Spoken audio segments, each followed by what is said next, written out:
Hey everyone, welcome to another episode of Tech Gamers World. I've got something really old and really cool here. This is a circa 1960s Gibson GA-5 Skylark amplifier. Now I was passing by a garage sale and decided to stop by to see if they had anything cool. The lady was closing up her sale for the day, and underneath one of the tables, this amplifier was just sitting there with the cables. So it didn't have a price tag on it. So I asked her how much. She said $5. She just wanted to get rid of it. She has no idea if it works or not. So I agreed. And now I am the proud owner of a Gibson GA-5 Skylark amplifier. This thing is really dirty, but it looks to be in excellent condition. So we're going to do some restoration, service, and repair here to see if we can make this thing work. So as always, if you could click that like button, subscribe to the channel, stay tuned. We'll be right back.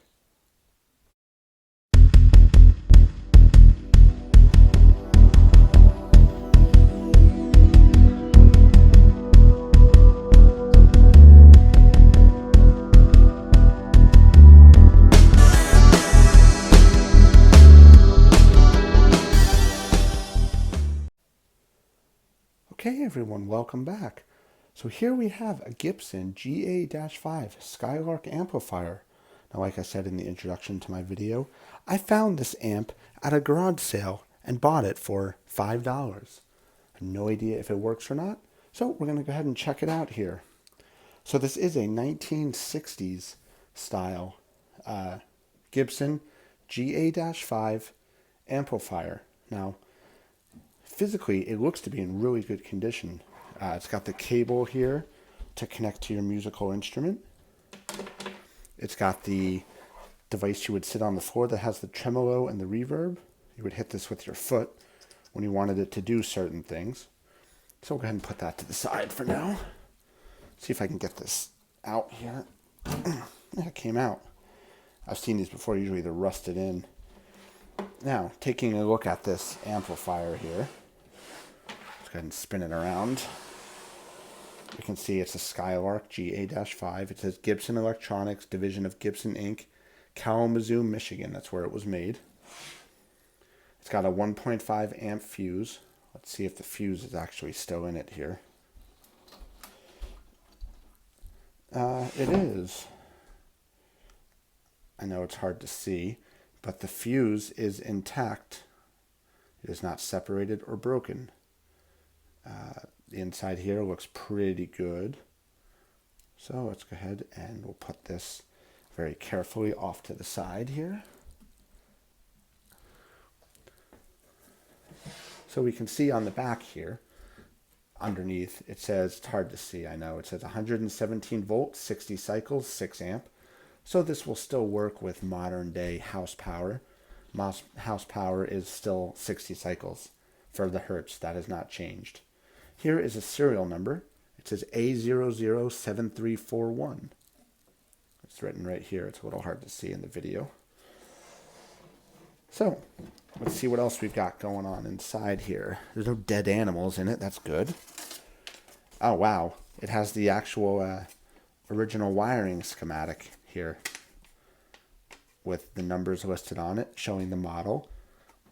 It's got a stamp on the side here. It says by 39618L. It used to say something else here, but I can't really make out what it is. Overall, this piece of paper is in pretty good condition. So this paper, you can tell, matches up because the serial number is A500012 blank. So you'll know if this paper is the correct one for the amp because the serial number will be higher than the number on the paper. So it's A-50012 nothing, which means they didn't have an end production run at the time when this was made. So this number says A007341. So this paper matches up with the amplifier. So we'll go ahead here and put this off to the side. Let's see what else we got going on in here. Nothing. There's just debris, garbage here. So this thing is really awesome, and it looks to be in excellent condition. Let's see what else we got here. Showboat Canterbury Collection. It's a sewing kit. That's garbage. Somebody must have liked to sew. There is a piece of broken glass inside. Throw that out.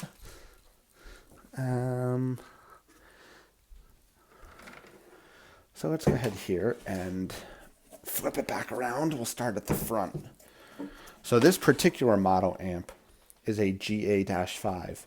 So it has the loudness, treble, the bass, and then on the foot device, which we saw over here, it has the tremolo and the reverb. So you would sit this on the floor. Now it's very cool that this actually is here. I've also seen other model amps that have those buttons on here. I've seen it with, it says tremolo on it, some of the dials, some of the other ones I've seen online. So overall, this looks to be in really good condition. The top here, this is the original handle, leather handle. It's got some wear and tear where you can see it's been pulled like this to carry, but that's to be expected. Obviously the metal is a little rusted here because it was sitting in a garage. But the wood and the rubber covering on it looks to be in really good condition. It feels like a solid wood, not like this cheap stuff they make today. Everything's made out of plastic or cheap aluminum. This looks like it's stainless steel with a coating, which will probably get cleaned up here. I got some wipes we'll clean that up with. And in the back, also stainless steel here. It still has the UL listed thing on it. And inside you can see the speaker. Now the wiring looks good. It's all connected. It's got the cone. Looks good. All in one piece. I'm going to say this is some sort of like birch, probably wood here. It feels good. Quality, it's not like dry rotted or anything like that, which means this was not exposed to water, which is good. It was sitting on a shelf, she said, in her garage. So let's start to clean this thing up here and see what we can do with this. Okay, so I'm going to go ahead here and get some gloves on, because who knows how gross this is. Got my cheapy throwaway gloves here. So I'm going to use some cleaning stuff on this here and try and clean this up. It actually looks like the front grille here I don't need to really mess around with. It's actually not too bad. Okay, so let's see what we can do with it. Most of this looks like it's just dust. As you can see, it's wiping off. I've got some alcohol wipes we can use and some Clorox stuff, some distilled water. We'll get this cleaned up and looking good, hopefully. Alright, so I'm going to start up on the top here. Let's see what we can do with this. So like I said, I've got some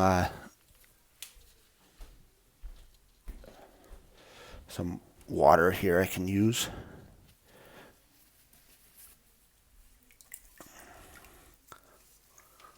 You obviously, when you're cleaning anything, you want to use really light. Don't use harsh cleaners or anything like that, at least for the first pass, because most of the time water will take care of anything, depending on what it is. Obviously, you're not going to use water on electronics sections. They do make special stuff for that.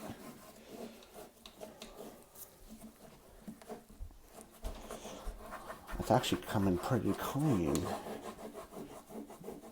It's mostly just dirt. And like I said, the metal here is rusted on the top. I'm not going to be able to do much about that, but that's all right. If I wanted to, I could. It looks like it's riveted, and I could open it at the bottom and unrivet it and replace it, but I'm probably not going to do that. So, not actually sure what I'm going to do with this amp. I am not a musician by any means. I do love all things technology, which is what my primary focus of something like this is. Now, you know, you would connect this to a keyboard or a guitar, electric guitar, something like that. And I'm sure it would sound pretty good. Probably won't sound like today's standards, you know, does with all the electronics and everything that's made to alter stuff that comes into it. But, you know, mean, this would probably, I guarantee you, this thing will probably work. You know, these devices aren't made like the crap they make today, where it's designed, everything is today, it's called DTF, or designed to fail. If you don't know what that is, you can look it up. Basically what that means is, like say, 40, 50, even 30 years ago, they used to design stuff to last. Today they don't do that. All electronics, whether it's, your mobile devices, your tablets, your laptops, anything, video game systems, they're all basically designed to fail. Let's take a Nintendo Switch, for example. So me being a gamer, I have expertise in this. The Nintendo Switch is a great electronic gaming device, but it's made very cheaply. Uses a lot of plastic components, a lot of cheap metals, stuff like that. And it's literally what's called designed to fail. Hence why if you're a gamer and you use their Nintendo Switch Joy-Cons, how quickly you get what's called Joy-Con drift. Because they used really cheap components inside of the Joy-Con joysticks. So back in the 60s and stuff like that, you didn't see that kind of stuff. A, that technology really didn't exist. But B, even still, the same principle applies. They actually made it out of quality materials. Let's go ahead here and tip this back so you can see what I'm doing. Just literally wiping down the front of it with some just distilled water and a rag.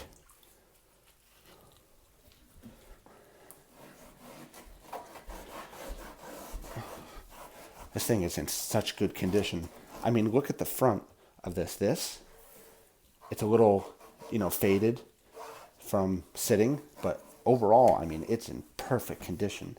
Now, assuming that the components inside are good, the transistors, the resistors, capacitors, any of the tubes, this thing probably will work, which is what I'm curious to see if it turns on.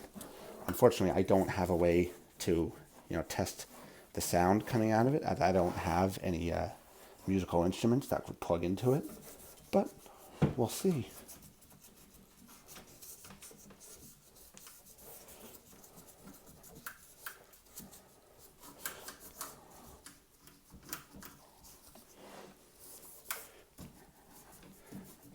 The thing is actually, it's amazing how well this thing is held up. See, this is why when you store your electronics, if you're going to store them for a long time, and take this as a note, put them in a spot that they're going to stay safe. Take batteries out of them, put them back in their original box, packaging, wrap them up in a garbage bag, put them in somewhere that's climate controlled. Don't throw them in your attic. Don't throw them in a garage, unless, of course, your garage is neat, organized, and more importantly, climate controlled. When stuff sits in non-climate controlled environment, components rust. Hence why you see the rusting on here. It's because it was exposed to unclimate controlled air. Moisture, humidity, all makes metal oxidize and rust. So, very important you store things properly and neatly. Let's see what I can do here for that.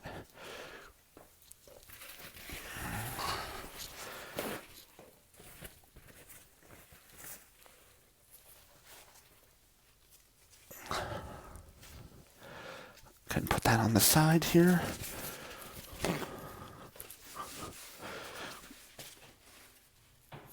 Alright, so I've got some alcohol pads here. These things are great for wounds or cleaning off things that you want to get a nice deep clean on. And you can see, I'll show you how, even though it looked like it was cleaner, when I wipe it down with the alcohol pad, wait till you see what the bottom of the pad looks like.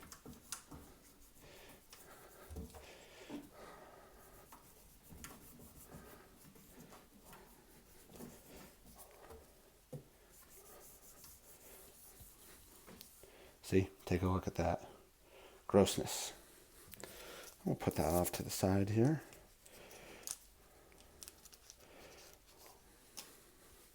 And just do it some more again. You can use bigger ones.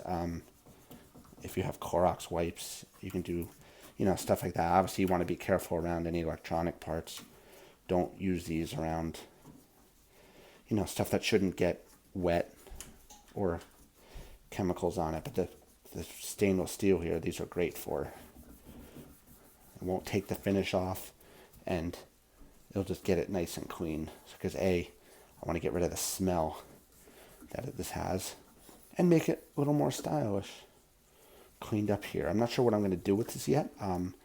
So I did a little research tonight before I started on this, and this device actually sells online for a significant amount of money.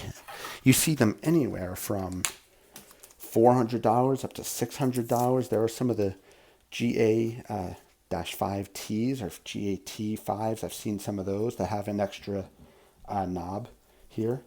They sell for they're selling for like $600-700, which is crazy. So assuming this works, I might list this online for like $300 or something like that. I mean, I paid $5 for it, so it's not like it's costing me anything I'll make pure profit basically off of this if I decide to sell it. Otherwise, I might keep it as just like a little, I love old technology. I love things that have like tubes in them and resistors, capacitors, old stuff. Just like that stuff's pretty cool because they don't make them that way anymore. Nowadays, resistors are all made electronically. They're all more electronic resistors, and there are no, tubes anymore. Glass tubes are gone, thing of the past. Capacitors obviously still exist. So a capacitor is used to store energy in it, which is why you never touch them when it's plugged in, for example. So let's see how the front's looking here. It's actually looking really nice.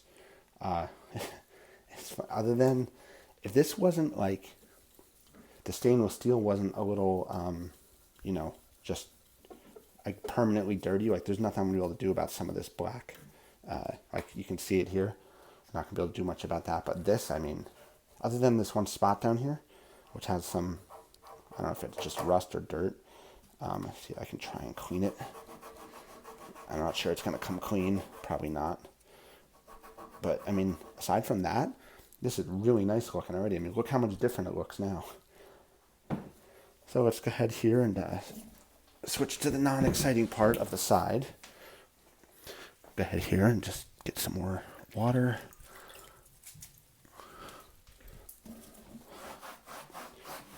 Wipe it down.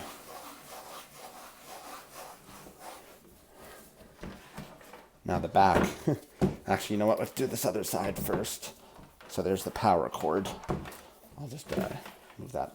This side actually is not so good looking, as you can see here. Dirtier. But should come clean. So let's see what I can do with this.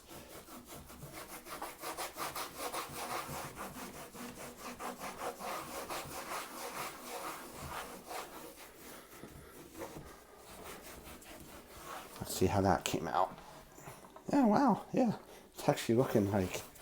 See, what's nice is they use this quality rubber covering here, which is easy to clean. So that's good.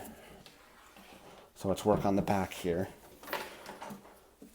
So we'll, I'm probably going to take this cover off to take a look at the components inside. But for now, we can at least get it wiped clean.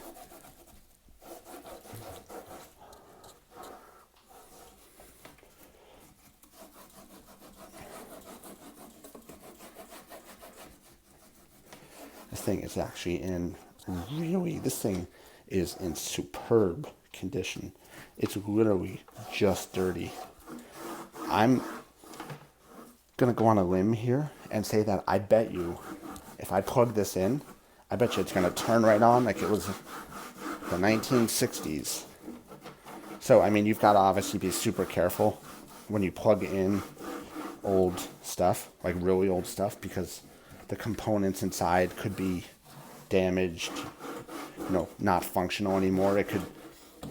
It should, if in the event like something like that happens, like it doesn't want to work, it should pop the fuse in the device, or it could pop your circuit breaker in your house. But so I always err on the side of caution in using this on a circuit that I don't have anything super important running on, obviously. So that's a very important thing to note. Let's get here and lay it down gently on its front. Just clean the bottom off. The rubber feet are all still present. We see 1, 2, 3, 4 here, which is nice. Because if I'm going to resell this, people are going to look at this kind of stuff to see if it's how good of condition it's in. Give the top another wipe down here. All right, let's see if we can get this piece of wood off, shall we? Okay, so to get this cover off here, I'm going to use my trusty Phillips head screwdriver. See if the screws actually back out. Good, they do.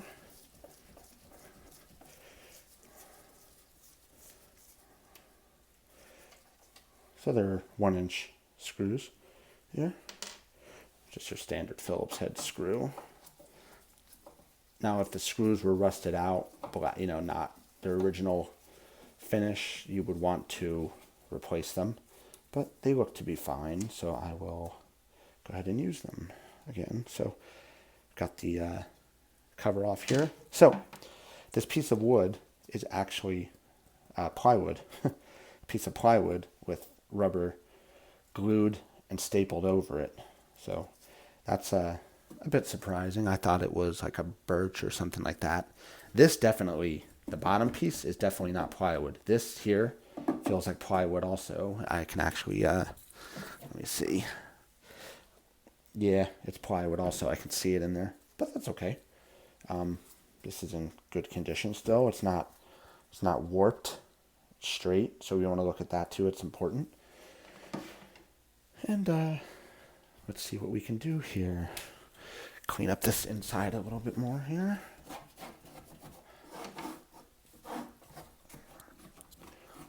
Now deep down in there, you can see the speaker. The wires are connected.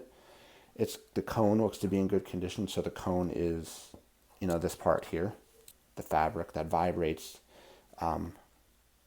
when it runs. We've got some tubes here, the glass tubes. Now, if we can find a capacitor, sometimes the capacitors actually say on it when this device was built. The capacitors say on it when the capacitor was made, depending on if you look at the model number on the capacitor. Like if it has 0664, it would say that would be June 64. That's sometimes things you have to look out for with this kind of stuff. More dirt just on the device here, the transformer there. Inside, it's really hard to see. You're not actually going to be able to see anything in here probably. Just wiping down the bottom of the box here. Now, if you're going to use, obviously, water, distilled water or anything like that on wood, make sure you dry it when you're done. This thing is very dusty. This thing is in such good condition. It's amazing how well this has held up. And it's 2023 now. So let's say average, just guessing, this was made in 1963. This thing's 50 years old already. And look how good a condition it's in. I mean, compare this to stuff you buy today. The quality is just not the same. Obviously, it's going to, you know, the newer stuff is still going to sound better, but you're not going to have the quality craftsmanship that you get out of this. You're going to have cheap plastic, aluminum, pressed aluminum, you know, stuff like that. And the only reason the newer stuff sounds better is because it's electronically enhanced. There's chips in them, boards, you know. Think about the 1960s. When this thing was made, man didn't even land on the moon yet. And so CPU chips were not the same they were today. I mean, they were in its infancy. The technology was totally different. Computers back then were ran off punch cards because they didn't have memory. Hard drives, the very little hard drives that they had that had storage, were different, different ideas and technology that exist today, but they were at the size of a room. You went into computer rooms at universities. The computers were sizes of rooms, and you would run your system off of punch cards.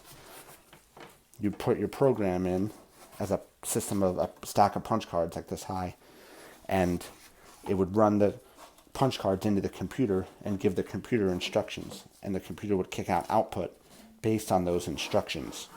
Nobody had computers in their houses. When this was made, that wasn't even a thing. The computers in the houses didn't come around until maybe the 80s when Commodores started coming out, but even then they were so price prohibitive. It wasn't until the 90s that you really started seeing computers in houses everywhere. When I was a kid, my grandfather had a Commodore 64 in his house that I thought was amazing. I used to go over there and play it all the time. It was awesome and I loved it, but they were so expensive. But as a kid, you didn't understand that. Then a Commodore 128 came out. He gave my parents the Commodore 64, which I ended up using and loving. And then the same thing, when he got rid of the 128, it got passed down to me. So taking a look here, this actually looks to be in excellent condition too. I actually don't know if I even need to take this out. I may try and turn this on. So we'll take out some of the glass tubes here. They look okay. I'm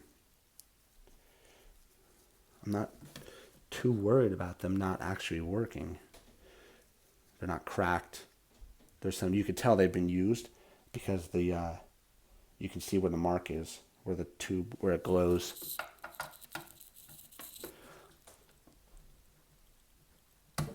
Take out this one here. Connectors are all good, not rusted. Clean. This thing is in such exceptional shape. This one's a little bent, but I think it's not bent because it was mishandled. I think it's just maybe it got tapped. The pins look okay. Everything looks soldered in there. We'll put it back in. Yeah, it's okay now. So the 3 pins look good. The condition looks good. This device here, I think this looks like it's a transformer of some kind, or an the actual amplifier itself is a little dirty there. Something. There's another, it's thread from where they used the, so what they did was the cover on the front, they folded it back and glued it down. So there's some threads hanging out. So, let's take another look here at this here. Okay, so let's check out the speaker in here, see how this is looking in a little more detail here. So we can see the speaker. This is the assembly for it, the metal all around. It's screwed in from the front. So underneath this, if I took this off, you would see the 4 screws holding the speaker in. I don't think I need to open that. Checking the wiring here. We have the black and the green coming from this up here. These should come out yep. So we want to look for with these bite connectors is that they're not rusted or out, which they are not. The connectors look solid. The black one looks good too. Go ahead and put that back on. So, I mean, this speaker looks to be in excellent condition. The cone looks good. No deformities or defects of any kind. Doesn't feel dry rotted. So the trick to tell is if you tap on it, you want to hear it sound like that, because it's got to be able to vibrate back and forth. That's how speakers work. Wipe this down here. There's another serial number on this. I see how that got hit. It's so easy to hit, and they're in such an awkward spot.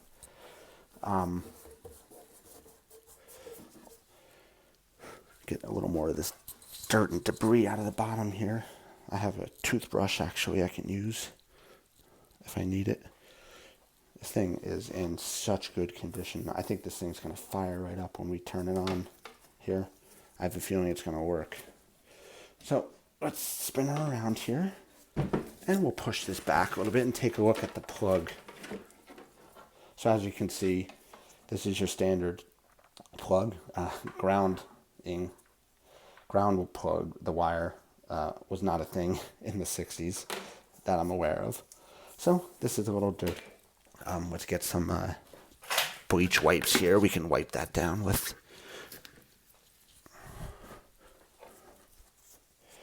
But as you can see, I mean, because it's, rubber, it's going to come really clean. And we can just run this down the length of the cable, just to get the cable cleaned up here.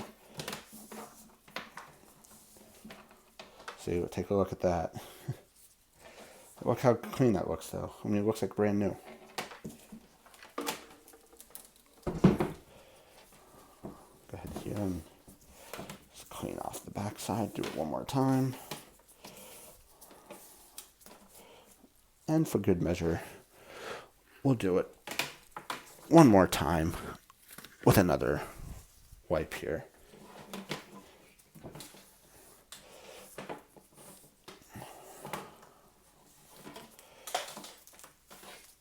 Now, very important, you want to look at, like, if the connectors are completely rusted out, you would not want to obviously plug this in to a outlet. You would want to replace the entire cable.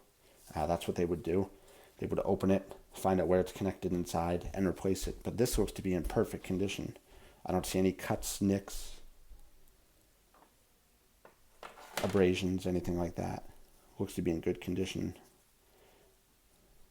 These look a little oxidized, but that's just from sitting out. That's okay, so let's put that to the side. So let's take a look here at these cables that came inside this amplifier box here. So these look to be in good condition as well. You can see some just general, just oldness from sitting in on not climate controlled space. Same as the rest of this. So we'll just do the same thing here, get all this cleaned up.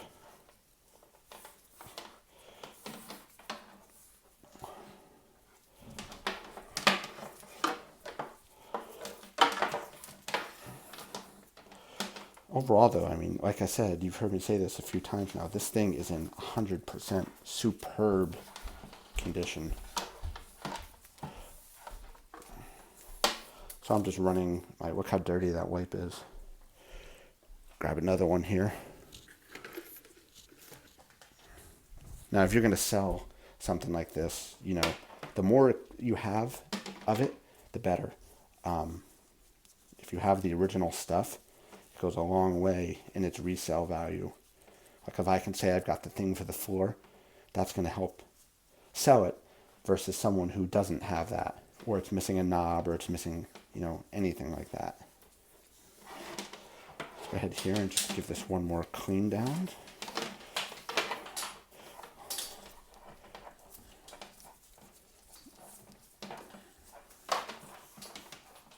Whenever you're working on anything that's coated electronics or anything like that, always want to make sure you wear gloves and wash your hands like that, because they do put a ton of chemicals on things, especially wires, stuff like that, because they're, that's what they do, and the thought is that it contributes to incidence of cancer and stuff like that in your body, which is why you see those California proposition warnings on them and stuff like that. So I don't know if it's true or not. I always just err on the side of caution whenever I'm messing around with cabling, just to wear, gloves. It can't hurt. Their pack of gloves is like $1. So this is a little bit, not much I'm going to be able to do with this. It's just old and pitted, It's got just general stuff to it. Let's take a brush here, see if I can clean it up a little bit. I don't think it's gonna. Maybe. Yeah, it actually is coming off. I thought the Clorox wipes would have taken care of it, but this is actually working. And same thing too, if your allergies or bug you, you would want to wear a mask when doing this. Okay, so this wire, we've got it all nice and cleaned up here. Got it looking nice and clean. Let's go ahead and put this off to the side. And let's take a look at this device you would sit on the floor here. So again, this is actually looking pretty clean itself. The buttons, the dip switches, the toggle switches, these are basically like toggle switches. You would hit it. They both sound like they're functional. You can hear it. They're not getting stuck. They're kicking back out. So let's go ahead here and wipe this down. Got some more wipes here.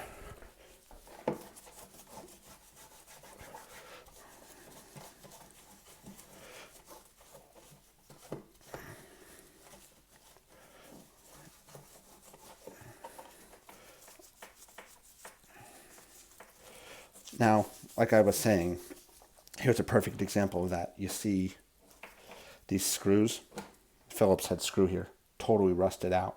That's because it's been sitting in a non-climate controlled environment. So what you would do to fix that is take it out and just put new ones in. You know, you probably have them lying around in your garage or your workshop or anything else. Just get this nice and cleaned up here. And let's go ahead and move all this out of the way.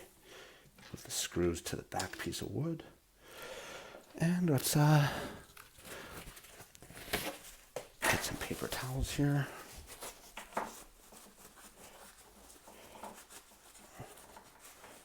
So you can see this has had some definite use because of all the scuffing and someone's hitting it with their foot, which is what it was designed for. You would expect this to be used. Now the funny part is about like the 60s and stuff. Say you like were having a concert or you were going to do a performance and this thing broke. You couldn't just get one on Amazon, have it dropped to you the next morning. You'd have to go find a music store that sold it and hope they had it. Get rid of some of this debris here, clean this up a little bit. All right, let's take a look at this cable now. So again, the same thing. You want to look at the cable, make sure it's nice and clean. So let's go ahead here and get some wipes and wipe down this cable.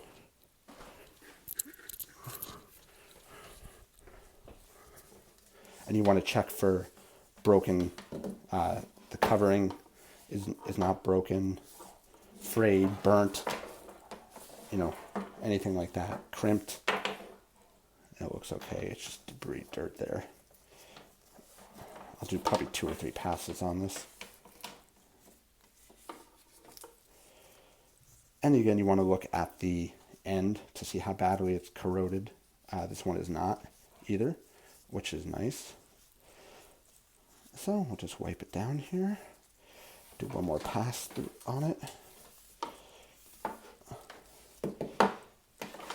And then it's already looking so much better. For good measure, we'll do one more with a clean wipe. Because you'll see, even though it looks clean, it's still not quite.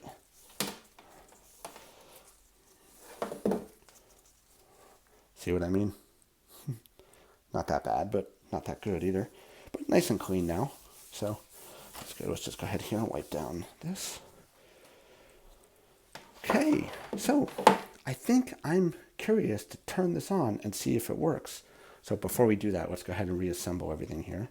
So I cleaned out the inside. As you can sort of see, I know it's dark. You can't really see in there. It's cleaned out. We've got the glass tubes, 1, 2, and 3 are all in, pushed in, secured. Let's go ahead now and put this piece of wood back on. Give this a little wipe down again here.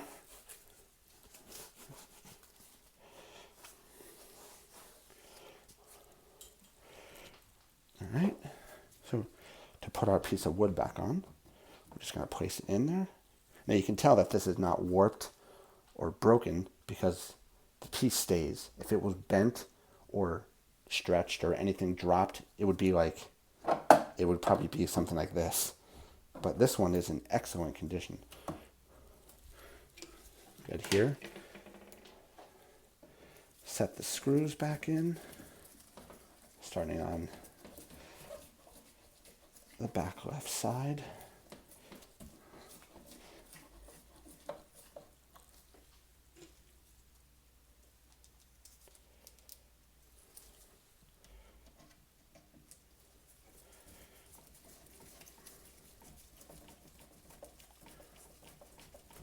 Put the side back in.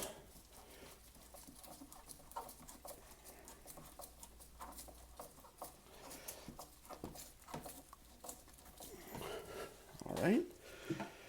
Okay, so let's go ahead now and give it one more wipe down. Just there's still some dirt and debris on the back here. So we'll use just another wipe. Get this debris off here.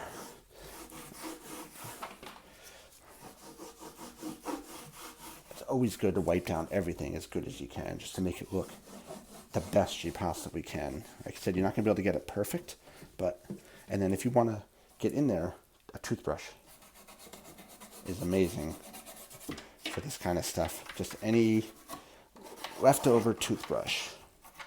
If you have a special brush, you can use that too. I don't know, I just find a dollar toothbrush works fine. Dentist gives them to you for free. Okay, so let's get that looking good. So let's spin this around here.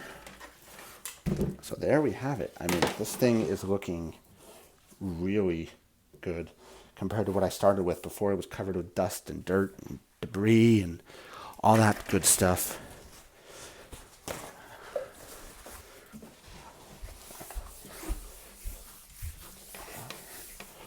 go ahead and just wipe the table down here. So there, I mean, look how clean this looks now. Obviously, like you said, you're still going to see, some of the dirt around the corners, especially on the corners where everything gets stuck. But, I mean, this is looking really good. I bet you this thing works. So, let's put this here. Put this cable back up here. I don't want to lose anything. All right, what do you say we find out if this thing turns on? So we're going to plug it in and find out. All right, so before we can plug the device in, let's just take a look here at a couple of things. So here again, like I showed you, is the wiring schematic. You can see the tubes.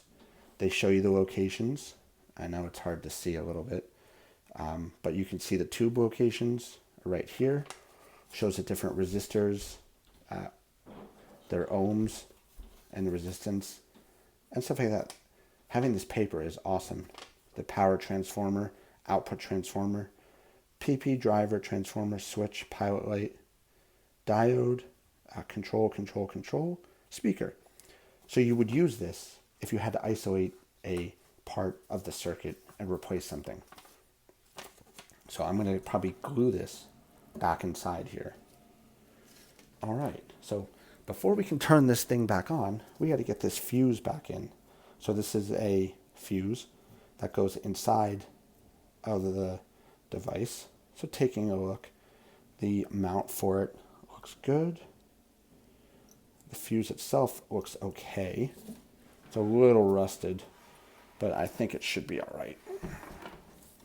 I'll spin this around. So to get the fuse back in, you're basically going to line up the two notches on the fuse with the two notches here.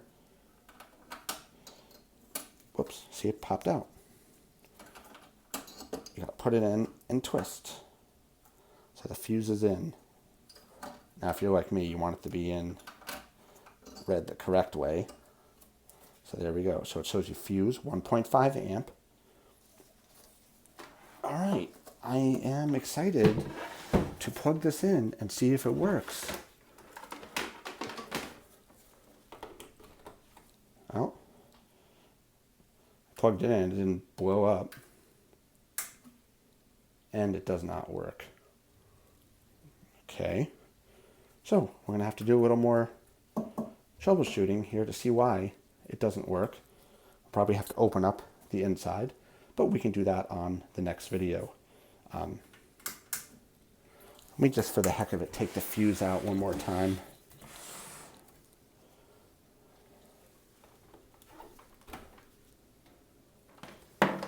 And put it back in. I don't think it's going to make a difference.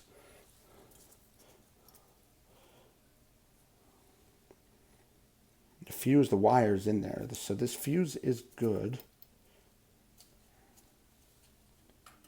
I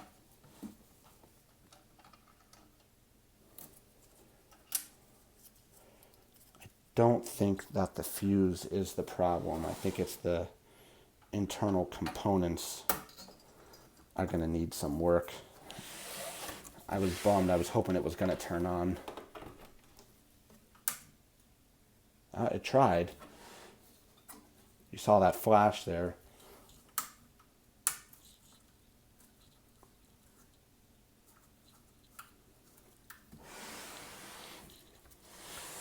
And I can tell you it's definitely not getting power to the insides because none of the tubes are humming. I don't hear any humming.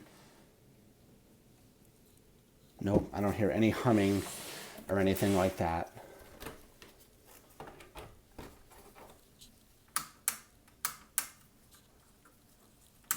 Yeah, no. Okay, well, we're going to have to open it up, get out some voltmeters and testers, and check the components inside to see what's not working. So to do that, we'll have to take this back cover off, take out these screws that are 1, 2, 3, 4, and pull this whole assembly out. This whole assembly will come out, and we could take a look at the internal components to see what the problem is. I was hoping this thing was going to work, but I guess that was just wishful thinking. But in the next video, we will diagnose, troubleshoot, and repair why this Gibson GA-5 Skylark amplifier that I found at a garage sale for $5 will not turn on. I hope everybody enjoyed this video. As always, if you could click that like button, subscribe to the channel, and make sure you enable notifications. I'm always going to have new and exciting content dropping all the time. And if you have notifications turned on, you'll be the first to know about it and watch the video. Thanks a lot, everybody, and I will see you around. Have a great day.